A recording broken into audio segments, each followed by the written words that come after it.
하나님께서 기쁘게 흠양하여 주신 줄 믿습니다.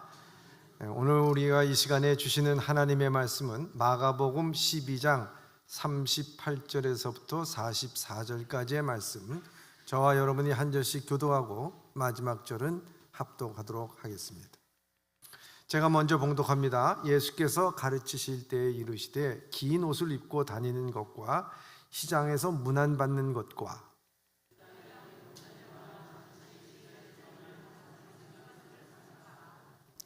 그들은 과부의 가산을 삼키며 외식으로 길게 기도하는 자니 그 받은 판결이 더욱 중하리라 하시니라.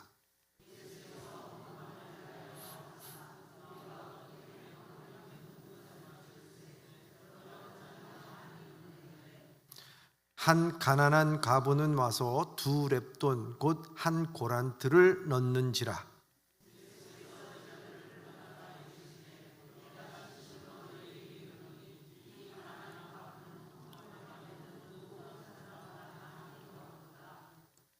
그들은 다 그 풍족한 중에서 넣었거니와 이 과부는 그 가난한 중에서 자기의 모든 소유 곧 생활비 전부를 넣었느니라 하시니라. 아멘.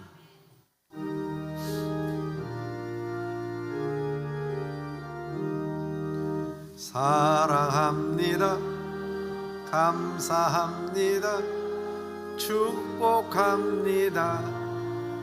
인사 나누시면서요. 사랑합니다. 감사합니다. 축복합니다. 승리하세요. 할렐루야. 저는 오늘 본문의 말씀을 통해서 영혼의 절박함으로라는 제목으로 함께 말씀을 나누고자 합니다. 영국을 2차 세계대전의 승리로 이끈 처칠 수상이 있습니다. 이분이 쓴 책 가운데 폭격기의 달이 뜨면이라는 그 책이 있습니다. 그 책에서 그는 이렇게 말합니다.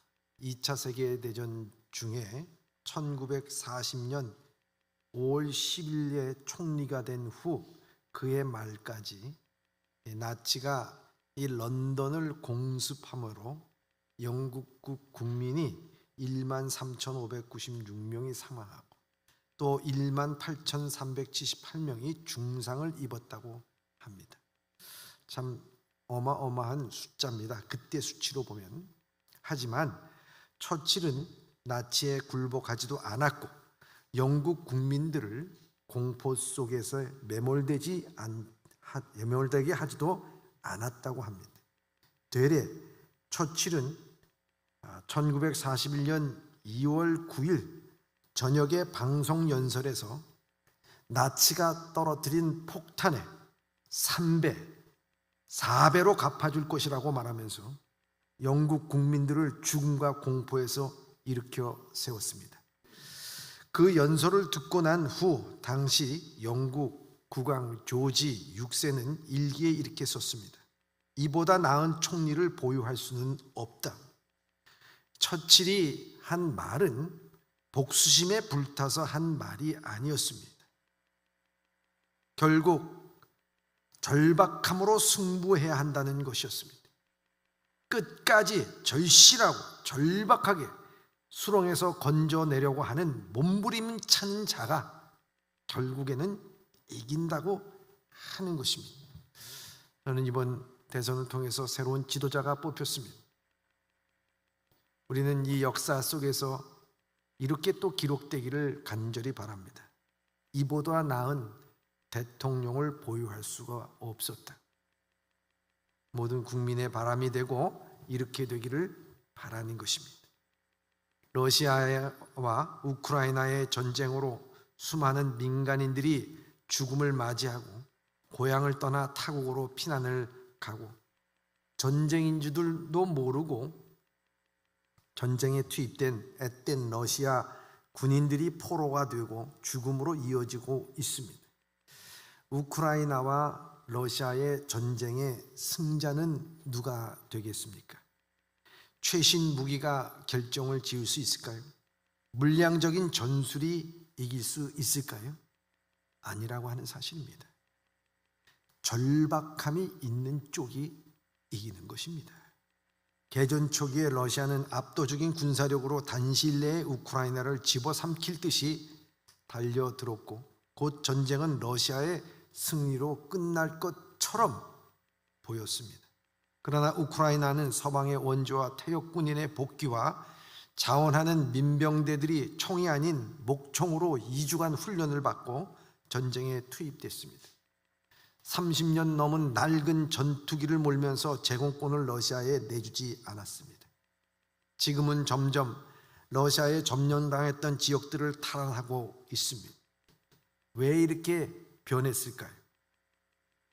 그것은 절박함이라 한 것입니다. 내 나라, 내 자식, 내 부모 억울하게 죽지 않도록, 그리고 오늘날 내 민족이 주권을 뺏기지 않도록 자유를 갖고 있을 수 있도록 하기 위하여서 최첨단의 무기가 아니라 아예 죽을 것을 각오를 하고 절박함으로 대드는 우크라이나에 당할 수가 없는 것입니다. 절박함이 있는 군대와 나라를 이길 수 있는 군대와 나라는 없습니다. 사랑하는 예봄의 성도 여러분, 우리의 신앙도 마찬가지라고 하는 사실입니다. 오늘 우리의 신앙은 성경에서 말하고 있을 때 영적 전쟁이라고 우리에게 말씀하고 있습니다. 그래서 바울은 에베소서 6장 12절 13절에 이렇게 말씀하고 있습니다. 시작.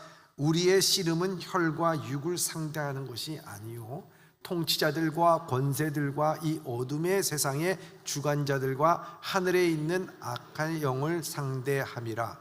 그러므로 하나님의 전신갑주를 취하라. 이는 악한 날에 너희가 능히 대적하고 모든 일을 행한 후에 서기 위함이라. 아멘.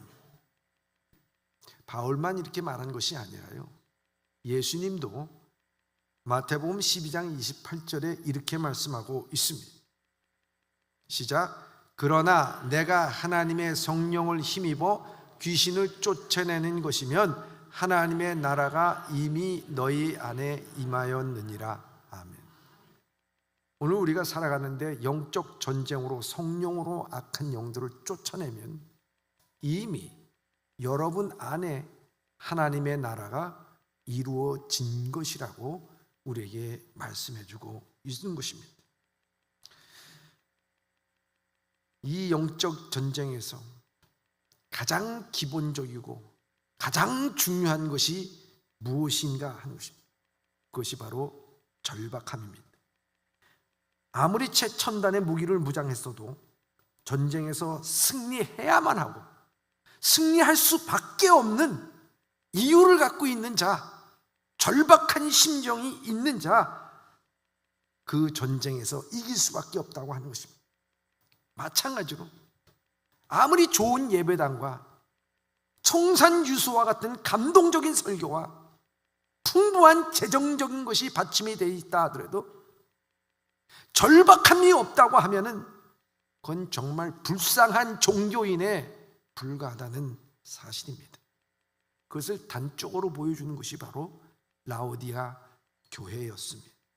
차지도 않고 덥지도 않으면 내가 너를 내 입에서 내치리라고 말씀하시면서 안약을 사서 발라서 좀 너의 벌거벗은 모습을, 부끄러운 모습을 보라고 말씀을 하고 있습니다. 사랑하는 예봄의 성도 여러분, 오늘 그리스도인들에게 필요한 것이 무엇일까요?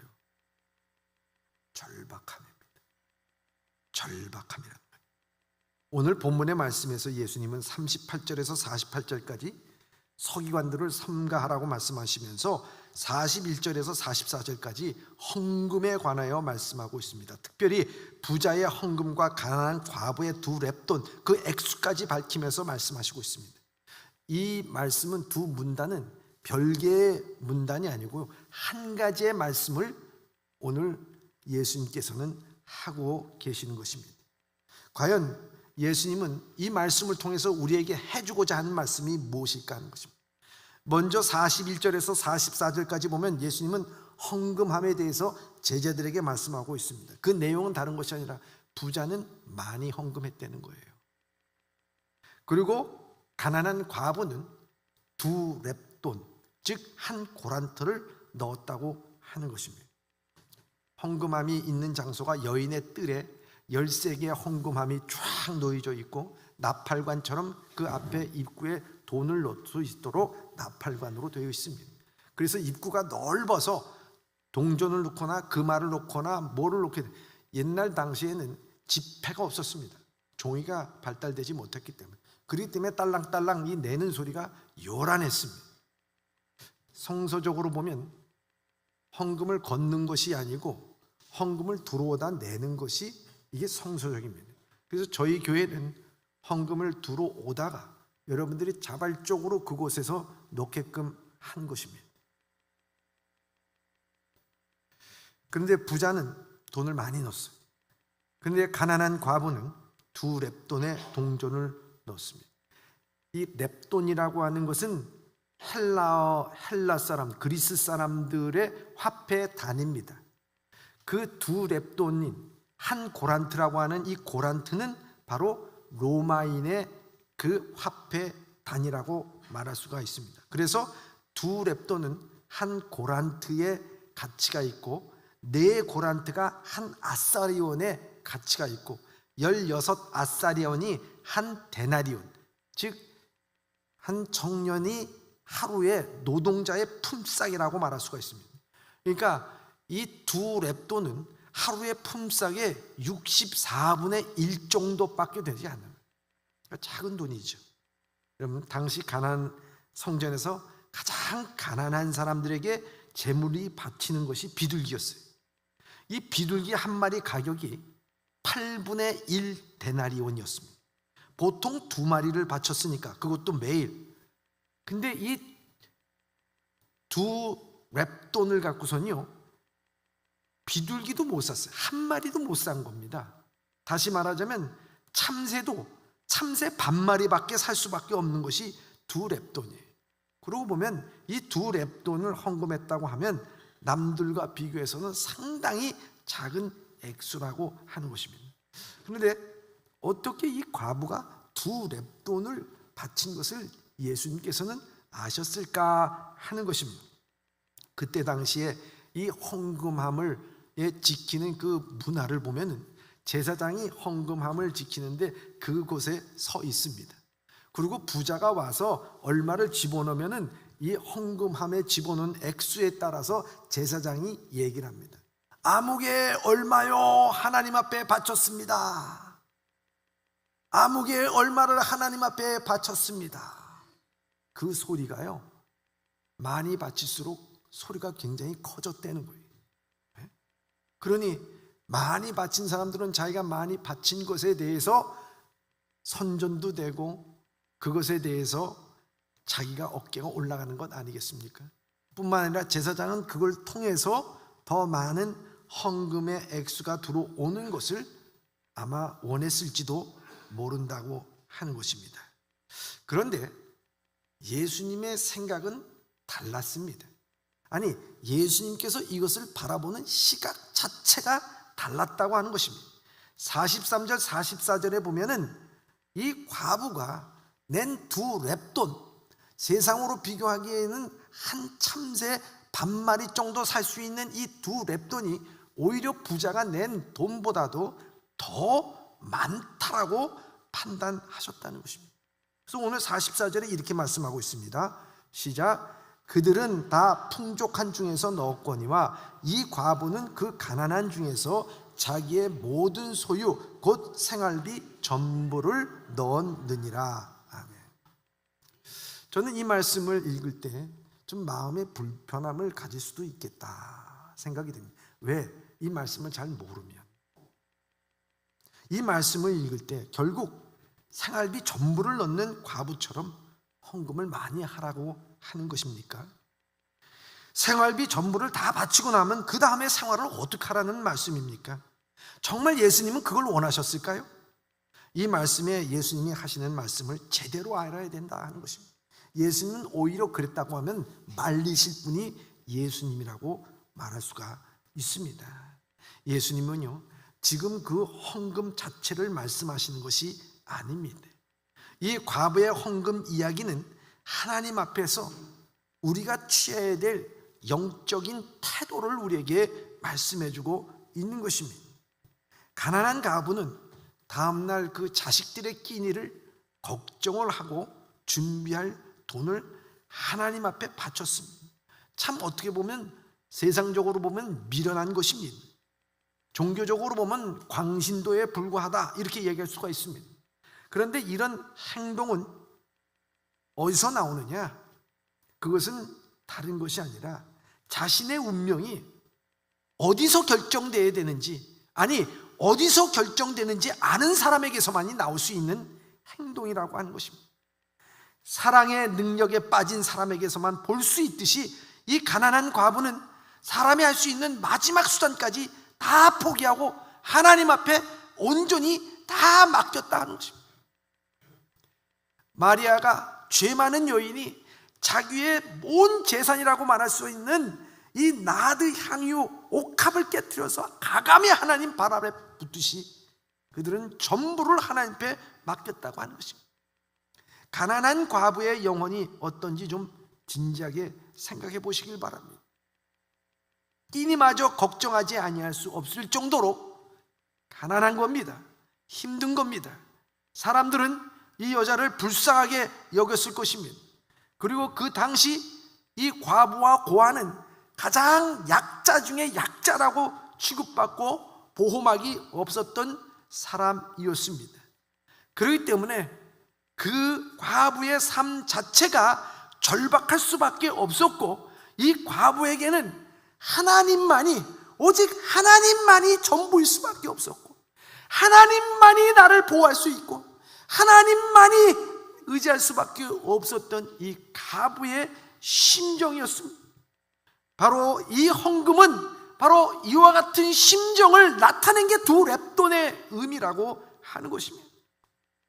두 렙돈은 경제적인 가치로 따지는 것이 아니라 그 영혼이 하나님이 전부일 수밖에 없었다고 하는 그 신앙의 표시요, 그 마음의 표시가 두 렙돈으로 나타난 것이라고 하는 것입니다.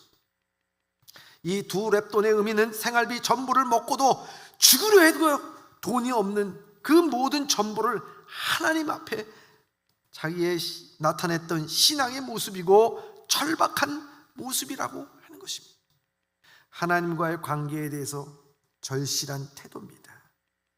지금 사랑하는 예봄의 성도 여러분, 어떤 삶의 자리에 놓여 있든지 풍부하든지 어렵든지 불문하고 하나님을 향한 진정성이, 즉 절박한 심정이 확보되어야 된다는 것을 말씀하고 있는 것입니다. 이런 심정이 무엇인지 모르는 사람은요, 자기의 삶을 정확하게 꿰뚫어 볼 수가 없습니다. 예수님은 이 과부의 두 렙돈을 통해서 이 과부의 심정을 정확하게 꿰뚫어 본 거예요. 절박함은요, 내면의 힘입니다. 내적인 힘입니다. 여러분, 우리가 살아가는 이 세상의 원동력은요, 내적인 힘에서 오는 것입니다. 그런데 반면 서기관들은 앞절에 이렇게 얘기합니다. 38절과 39절의 말씀입니다. 시작. 예수께서 가르치실 때에 이르시되 긴 옷을 입고 다니는 것과 시장에서 문안받는 것과 회당의 높은 자리와 잔치의 윗자리에 원하는 서기관들을 삼가라. 아멘. 예수님께서는 서기관들의 행태에 대해서 말씀하고 계십니다. 그들은 긴 옷을 입고 다니기를 좋아했고, 시장에서 문안받는 것을 좋아했고, 회당에서 높은 자리 윗자리에 앉기를 원했고, 잔치자리에서는 상석에 앉기를 원했다 하는 것입니다. 그럼 긴 옷이라는 것이 무엇입니까? 서기관들이 회당에서 말씀을 전할 때 입는 예복입니다. 예복. 그럼 말씀을 전할 때 회당에서 입는 외복을 입고, 예복을 입고 말씀을 전하고, 우리가 길거리에 나와서 생활할 때는 그 예복을 벗어야 되지 않겠습니까? 그런데 그 긴 옷을 그대로 입고 길거리 사거리에서 나왔다고 하는 것입니다.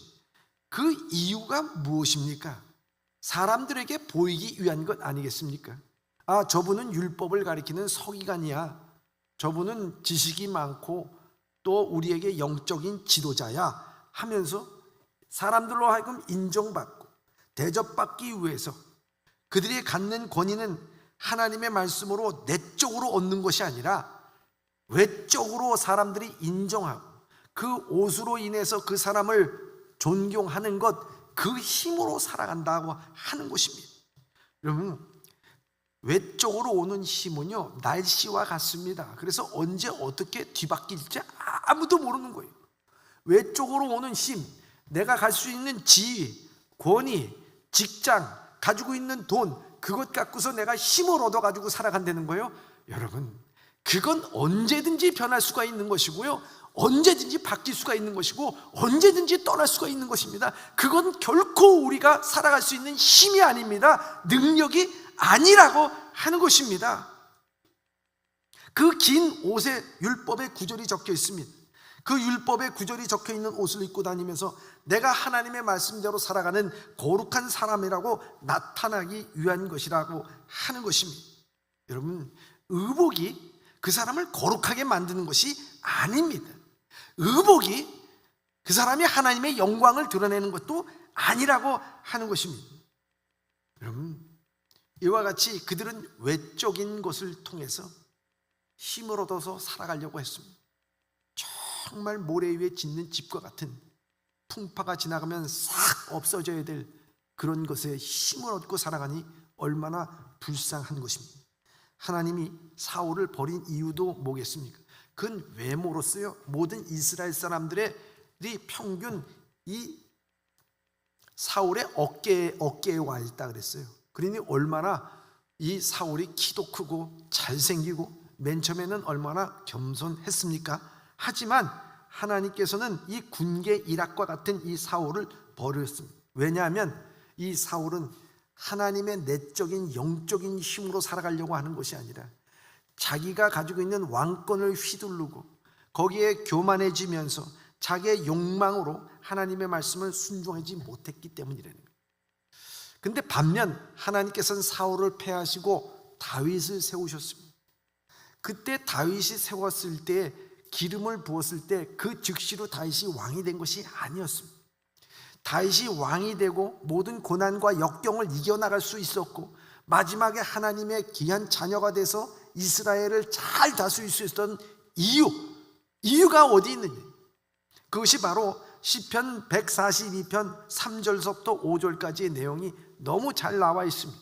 한번 읽겠습니다. 시작. 내 영이 내 속에서 상할 때에도 주께서 내 길을 아셨나이다. 내가 가는 길에 그들이 나를 잡으려고 올모에 숨겼나이다. 오른쪽 살펴보소서. 나를 아는 이도 없고 나의 피난처도 없고 내 영혼을 돌보는 이도 없나이다. 여호와여, 내가 주께 부르짖어 말하기를 주는 나의 피난처시요 살아있는 사람들의 땅에서 나의 분깃이라 하였나이다. 아멘. 나의 분깃이다. 하나님은 나의 분깃이다. 그게 무엇입니까? 하나님은 오늘날 나의 전부입니다. 이렇게 말합니다. 하나님은 나의 전부라. 이 전부라는 말이 어떻게 나옵니까? 그는 절박했다고 하는 거예요. 내 속에 내 영이 상할 때 주께서 내 길을 아시고 내가 가는 길을 그들이 나를 잡으려고 올모에 숨겼지만은 하나님, 내가 오른쪽을 봐도 나를 도와줄 리가 하나도 없습니다. 내 목숨 이 세상에서 의지할 곳이라는 것이 아무데도 없습니다. 너무 막막하고 너무 힘들고 너무 괴로웠고 이때가 어때입니까? 사울이 자기를 죽이기 위하여서 10년 동안 쫓아다닐 그때 그는 의지할 곳이라고 하는 것은 자기 몸 하나 가둘 곳이 없는 것이 인생이었습니다. 그때 그는 절박할 수밖에 없었고 절박한 10년 가운데서 그는 고백하기를 하나님은 나의 분깃이 하나님밖에 없습니다. 하나님이 전부입니다. 그 절박함으로 살았습니다. 그는 왕이 됐을 때도 절박함으로 살았습니다. 그런데요, 어느 순간 자기가 최고의 위치에 올라가니까 절박함이 사라졌습니다. 그러니 그 눈에 비추는 것이 여인의 아름다움이요, 그걸 범해도 자기 마음속에 죄책감이라는 것이 들지 않고 살인 교사까지 하면서 은폐까지 하려고 했던 것이 이 다윗의 모습 아니겠습니까? 마찬가지입니다. 이 가난한 과부의 두 렙돈은 헌금을 말하기보다는 이 서기관들과 비교하여서 그 절박한 믿음의 자세를 예수님께서는 보신 것입니다. 과부의 심정은 하나님이 나의 전부입니다. 저는 다른 것 마음에 두고 있지 않습니다. 저는 많이 알지도 못하고 배경도 없고 능력도 없습니다. 삶을 어떻게 처세술을 갖고 살아가야 될지 수단과 방법도 알지 못합니다. 내가 오직 의지하는 분은 여호와 하나님 한 분입니다. 그것이 두 렙돈입니다. 두 렙돈의 의미라고 하는 것입니다. 그러나 서기관들은 외부에서 자신을 알아주고 외적인 것으로 사람들에게 존경을 받는 것, 그것으로 살아갈 힘을 얻습니다. 사랑하는 예범의 성도 여러분, 오늘도 살아갈 힘이 내적에 하나님에 대한 절박함이 없다면 우리는 외적으로 살아가는 것입니다. 그것은 우리의 진정한 힘이 될 수가 없습니다. 자식 때문에 살아간다고요? 여러분들이 버는 돈으로 살아간다고요? 여러분들이 가지고 있는 위치로 살아간다고요? 그것은 여러분들의 진정한 힘이 될 수 없다라고 하는 것입니다. 여러분, 비행기가요, 이륙하고 착륙할 때 엄청난 힘을 받는 것이 뭐냐면 바퀴예요, 바퀴. 특별히 비행기가 착륙을 할 때는 시속 300km로 와가지고 이 땅에 접지를 하게 됩니다. 랜딩을 하게 돼요. 그렇게 됐을 때 중형 빌딩을 이 바퀴가 온전히 받아놔야 된다는 거예요. 중형 빌딩의 무게를. 근데 이 중형 빌딩의 무게를 온전히 받아낼 때 그 바퀴 안에 공기압이라는 게 있어요. 공기압. 공기가 그걸 받아내는 거예요. 그 안에 내재하고 있는 공기가 제대로 압력을 견뎌낼 수 있을 때 이게 비행기가 이륙하고 착륙할 때 안전하게 모든 것을 할 수 있다고 하는 것입니다.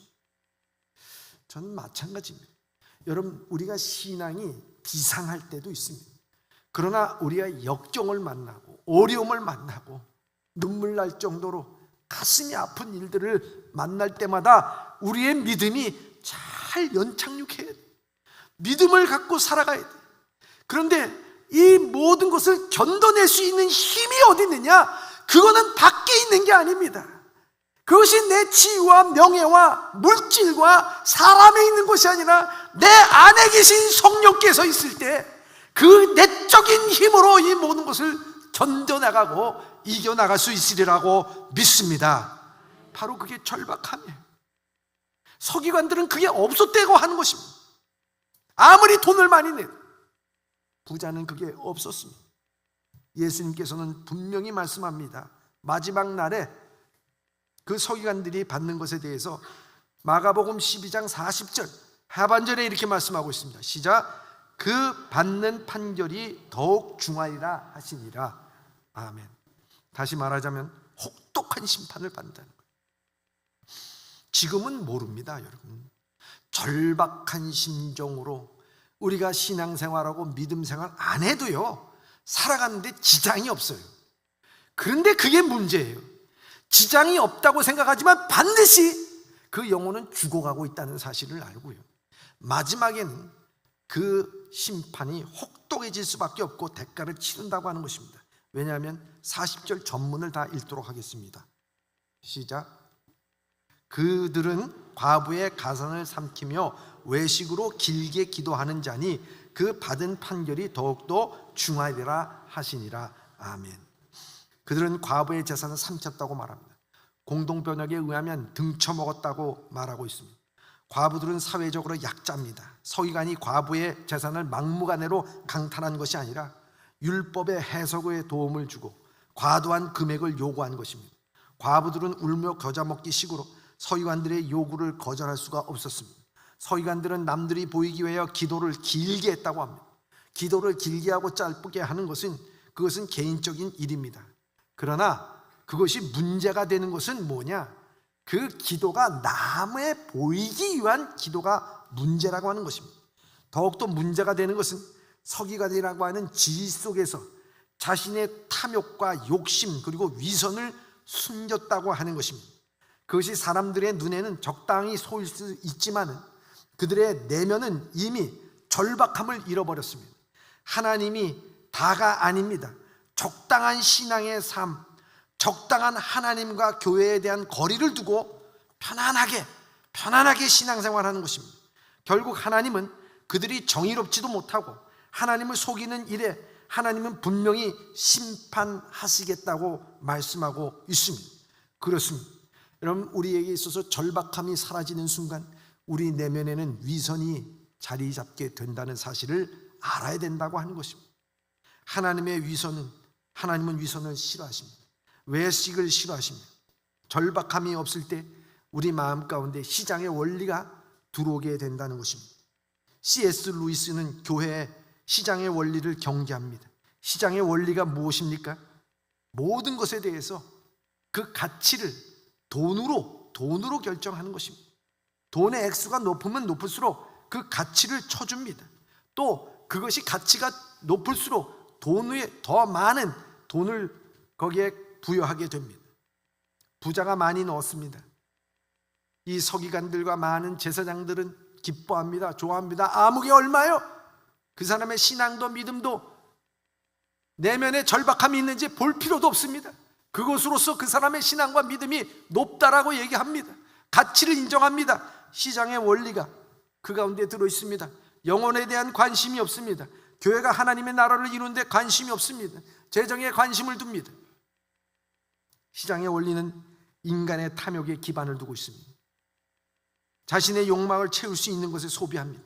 더 좋은 물건, 명품에 목말라 합니다. 더 좋은 것이 있다고 하면 이전 것은 잊어버립니다. 그래서 세상에서 원하는 것이 무엇입니까? 서기관들은 더 좋은 것, 잔치 자리에도 상석에 앉는 것이고 회당 자리에도 윗자리에 앉는 것이고 사람들에게 문안을 받는 것입니다. 뿐만 아니라 시장의 원리라고 하는 것은 수요와 공급의 원칙에 따릅니다. 수요가 많으면 공급이 적으면 상품의 가치는 올라갑니다. 수요가 적고 공급이 과잉일 때는 상품 가치가 떨어집니다.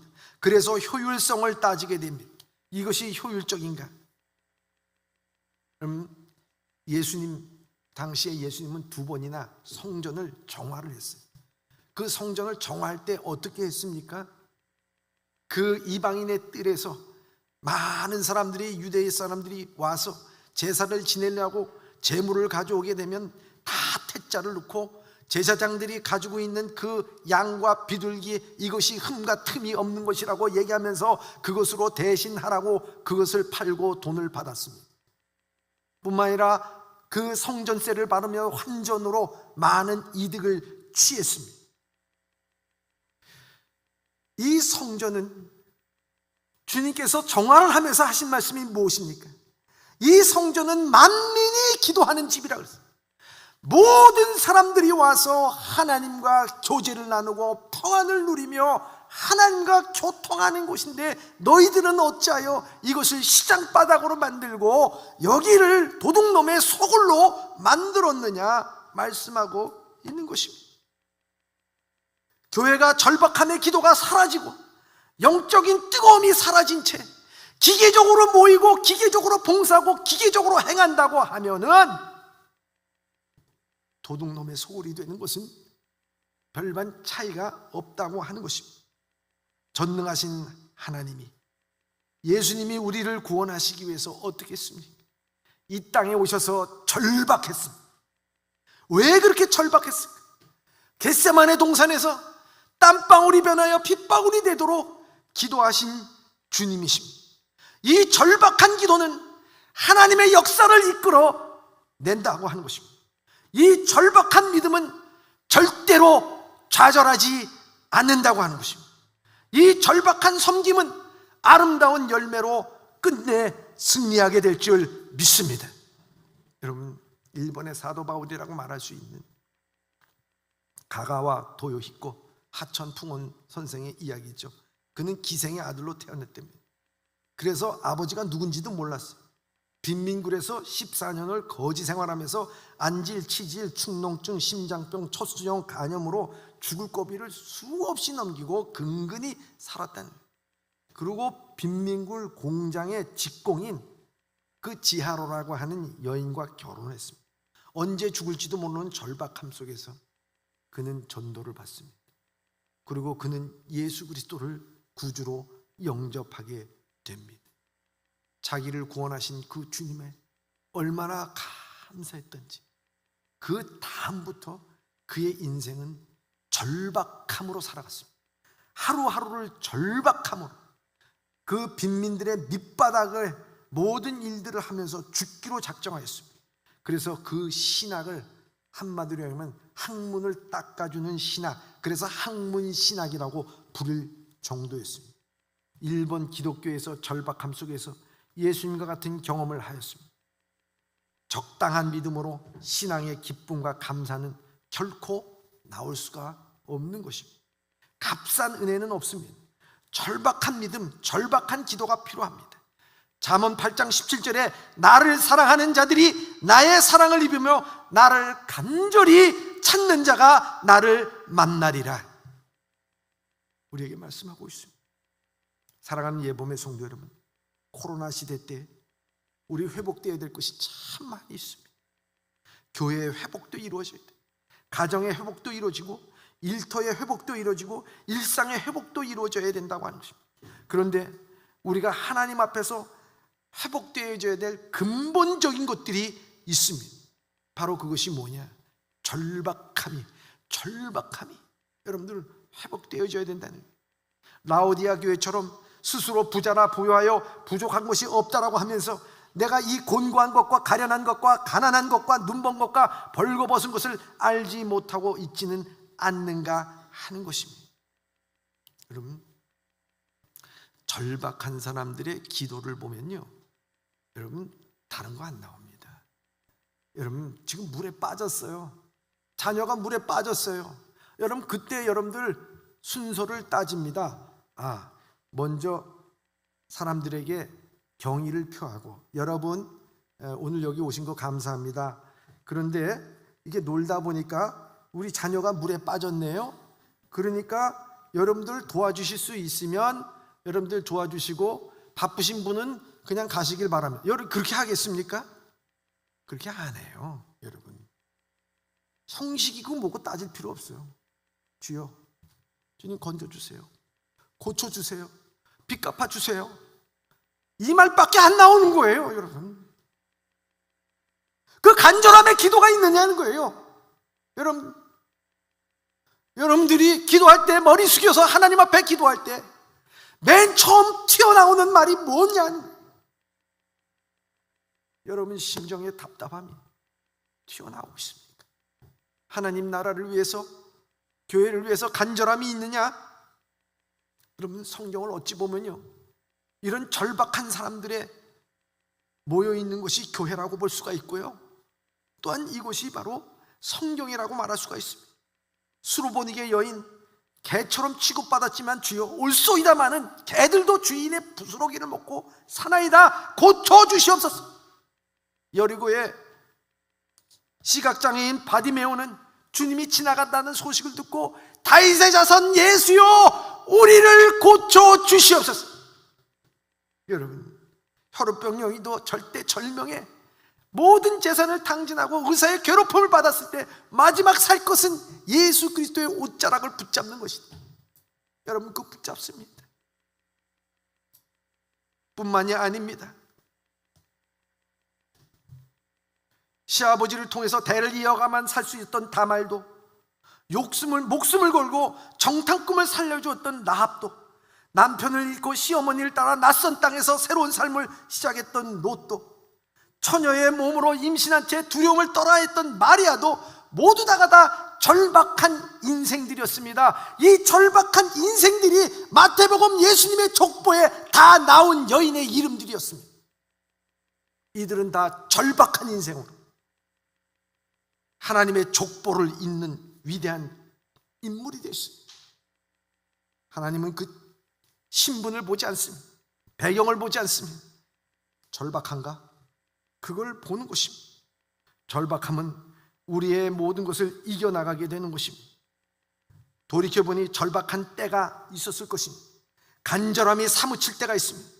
교회가 힘들었을 때, 그때 그 문제로 절벽 위에 섰을 때, 기도를 부탁받고 눈물로 기도할 때 죽음의 언저리에서 절박했던 목소리들, 그 간절한 마음들 곁눈질 하지 않고 오직 한 곳만 바라보던 그때, 그런데 조금씩 자리가 잡히면서 주님을 향한 그 간절함이 식어들기 시작했습니다.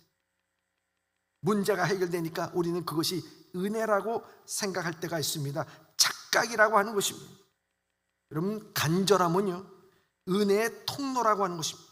은혜는 간절함을 지나쳐 오는 것이 아니라 간절할 때 그 간절함 통로를 통해서 우리에게 날마다 하나님께서는 은혜를 베풀어 주실 줄 믿습니다. 이 시대 때 가장 큰 문제는 영적인 절박함이 사라진 것입니다. 구원에 대한 절박함, 십자가에 대한 절박함, 은혜에 대해서, 재림에 대해서 절박한 간절함이 신앙에 사라졌습니다. 간절함이 사라질 때요, 절박함이 사라질 때 같이 사라지는 것이 뭐냐? 은혜가 사라집니다. 믿음이 사라집니다. 소망이 사라진다는 것입니다. 매주일 하나님께 나오지만 하나님으로 빈 곳을 채우려고 하지 않습니다. 고작 하나님의 빵 부스러기만 만족하게 됩니다. 공이 탄력성 있게 튀어 올라야 되지만 오르지 못하고 맹맹합니다. 기적이 일어나지 않습니다. 우리의 풍요가 축복이라고 생각하는데 천만에요, 간절함이 없는 것이 저주라고 하는 사실을 모른다고 하는 것입니다. 그럼 때로는 하나님과 만남에서 걸림돌이 되기도 합니다. 풍요를 누릴수록 하나님을 향한 간절함이 사라지는 것입니다. 그래서 예수님은 상상수원에서 마음이 가난한 자, 애통하는 자, 궁한을 여기는 자, 의리에 줄이고 목마른 자가 복이 있다라고 말씀하고 있는 것입니다. 사랑하는 예봄의 성도 여러분,